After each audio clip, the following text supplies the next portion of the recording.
Good afternoon, JD Nija. Helicopters with JD Nija. Military. Word of truth.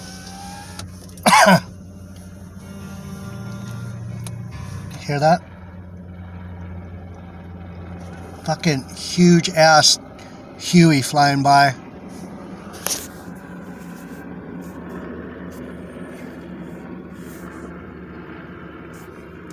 Can't even get him on the camera. It's like, wow, that's some pretty cool technology. Can't even see him. That's odd. So, this is going to be a precursor to the Mountain of the Lord. Mind warp.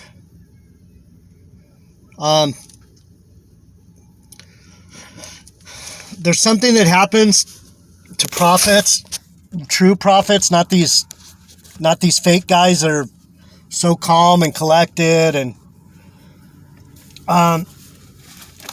so this video, these next two videos I'm going to put up after this one, I act a fool because I am a fool for the Lord, and there's a certain pressure that comes on the prophet, and I'm not saying anything other than if you look at Jonah, totally didn't listen to the Lord, arguing with the Lord, arguing with everyone, didn't want to do his assignment. Elijah running from Jezebel, freaked out of his mind, even though he had the power of the Lord. Hosea being vexed by his whorish harlot wife.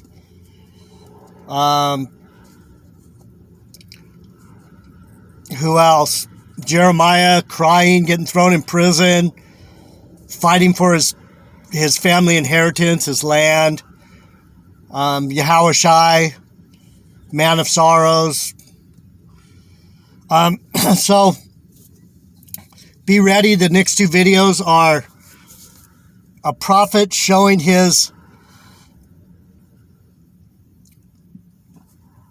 prophetic character over the top. So don't take it personal. I just get when you know the truth, and there's only a few people listening to you, it causes, and especially if people are arguing with you, it causes a cognitive dissonance, is what they call it.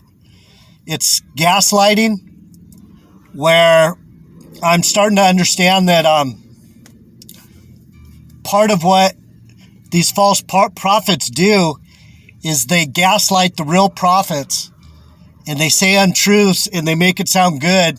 And that's why the true prophet gets driven into the wilderness, has to end up fighting 50 prophets by himself, proving the Lord over and over again. Like, I think it was Elijah that was competing against the other false prophets with the bull and the fire. You know the story where they were trying. They couldn't get their fire to light to do their sacrifice. And Elijah was laughing at him because his caught on fire and his sacrifice was burning. And you were saying, go ahead, throw water on it, do what you got to do.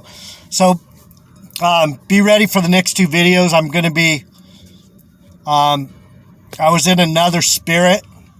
And so that's what you got to understand is these spirits. But anyhow, I'm going back to the Mountain of the Lord. I opened to Isaiah, and I wanted to read a couple passages out of Isaiah just to give you an idea of some of these things. The Mountain of the Lord, Isaiah 2. The word of Isaiah, the son of Amos, saw concerning Judah and Jerusalem.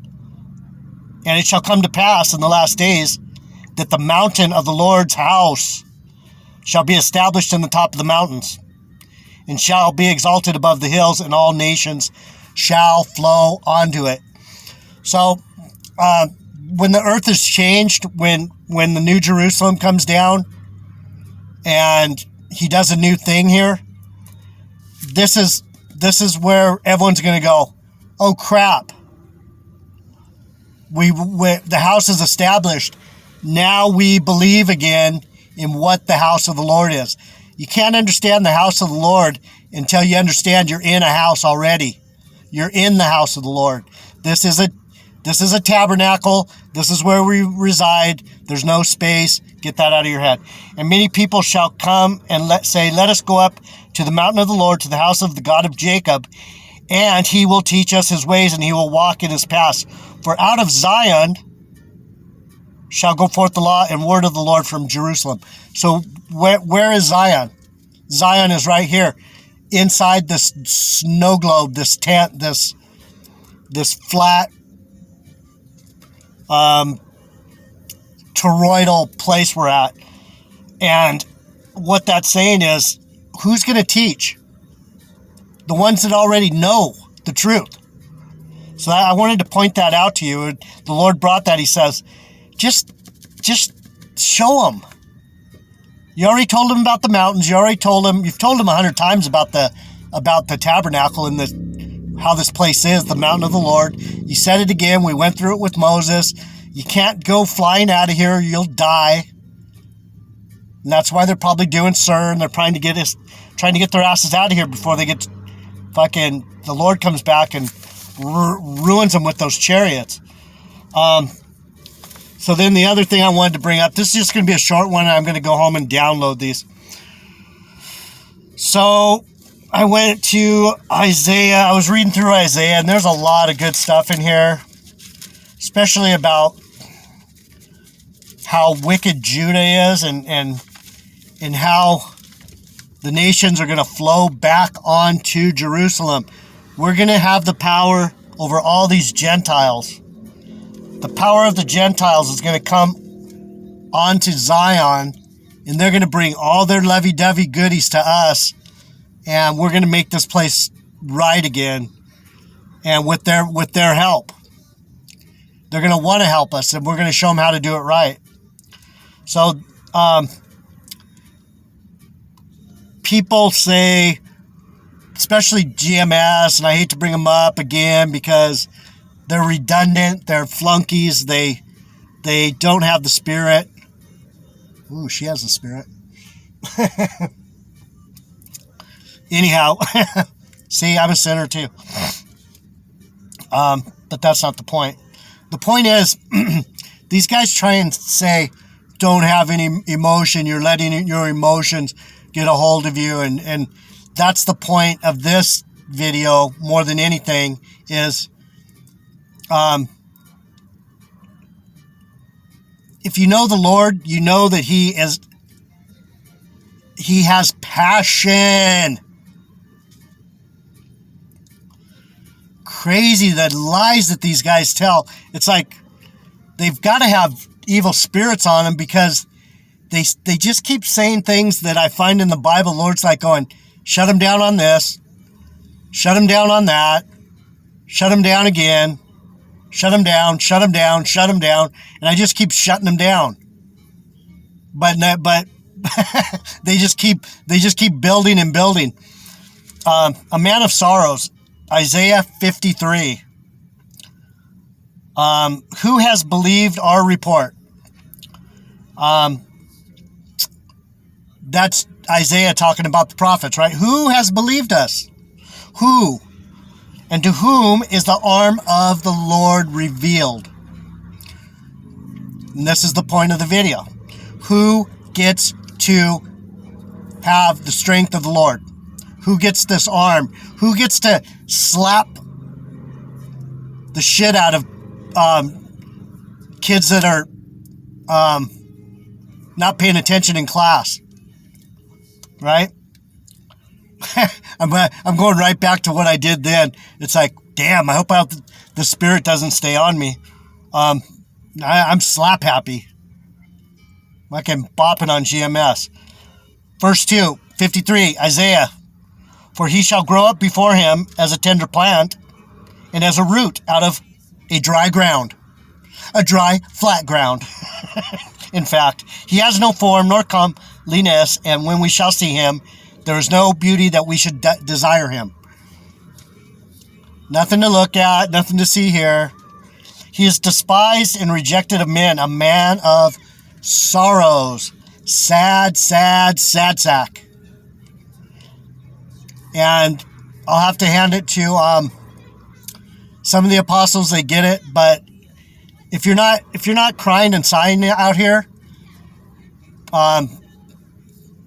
it's not for this dump that's going down that we cry and sigh.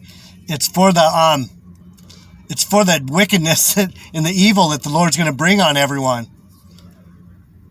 It's not going to be happy times when you see people eating each other and killing each other and running each other over, or whatever the hell's going to go on before he comes.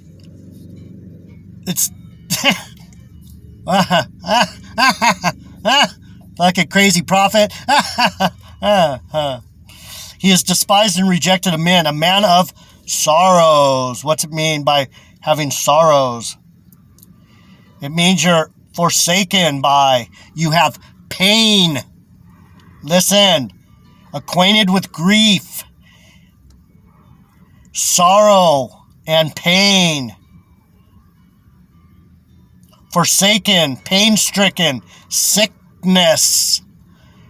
We hid, as it were, our faces from him. He was despised, and we esteemed him not. So, in the bigger scheme of things, I'm basically giving myself up, right?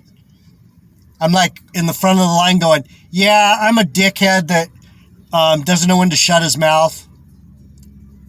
Yep, I know I'm getting you pissed. I know you're just putting more marks on my chart.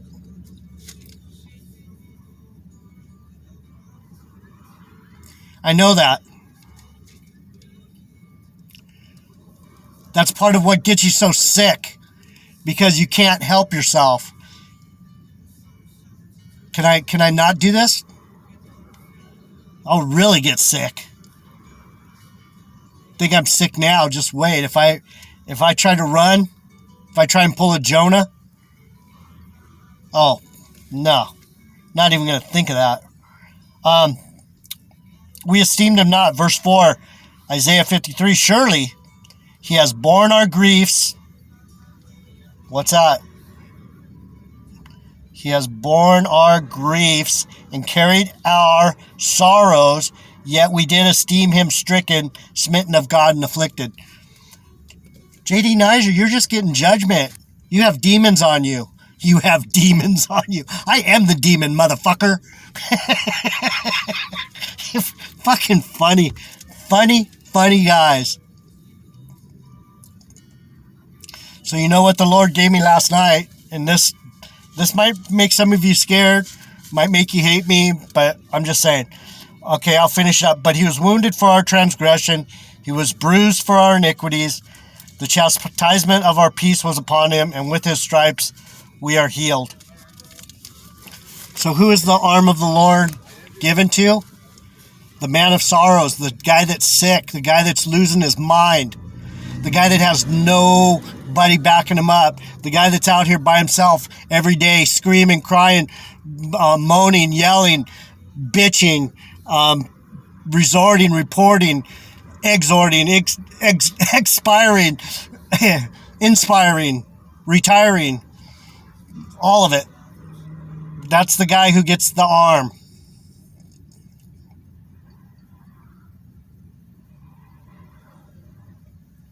Stricken, smitten of God, and afflicted. So there's a song. There's a song by Genesis. It's an old song from 1976 from the album A Trick of the Tail. And the lead song is called A Trick of the Tail. The song that I'm talking about, A Trick of the Tail. And it says, I wish I had written it down, but you can listen to it with words if you're if you're interested. They got no horns and they got no tails. It's hard to believe we existed. Am I wrong to believe in the city of gold? Da da da da da. It's basically about a devil child, a demon, a different incarnation, talking about how it's like to be around people that don't have any imagination and don't have any deeper literary or spiritual insight. So when you think of a devil, and the Illuminati is a good example of it, the reason they're devils is because they've taken information and they've used that information to bring things into existence, whether it be good, bad, whatever. But behind them is spirits. And so a lot of these devils, they wonder they look at the heathen and they look at the pagan and they look at the mortal heathen man as some kind of weird beast. And there's a really kind of a nasty video to it. The video doesn't give it justice, but it gives you an idea of what the song could really mean. Whoever did the video stepped over the line and made it into some kind of perverted devil. A Trick of the Tail Genesis with lyrics. But it shows how this devil gets captured by men and they torture him, and they torture him because he's different. And if you move past that whole theme, the literary theme is horns and tails. In other words, he's a devil. But the bigger theme of the song is that as someone who is spiritually more mature and more invested than you, I am a devil to you because you don't understand. And that's what the song's about, a trick of the tail. They got no horns and they got no tails. It's hard for them to believe we existed. Yeah. Well, it's all coming out now. Us demons are back. The sorrowful, sad, seen it all, shit their pants at Sinai demons. We're back. The priests, the prophets, the first fruits. GMS has it all backwards. They're like, oh, we're the good guys. We're the Judites. We're the no, dummies. We're the power brokers, man. And you're not backed and very powerful. You're playing right into these lame-ass heathens' hands with all your weak-ass carnal belief systems. Come on, man. The earth is a spinning web. I'm not going to go into it anymore. But yeah, Trick of the Tail, Genesis. It has a real catchy tune, too. It's not like some weirded out progressive song. It's Genesis probably at their best. 1976, Trick of the Tail. All right, I'm out of here. Remember, the prophets aren't stoic, in control, always upright, speaking perfectly, never get emotional. That's more bopping on GMS. They're so got it under control. That's how you know they're not prophets. JD Nigel, Word of Truth, I'm out.